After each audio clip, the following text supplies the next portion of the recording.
hand.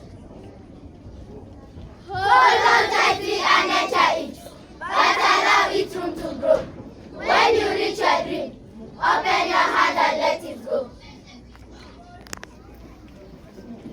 Close your eyes and search for another, caring for it as before.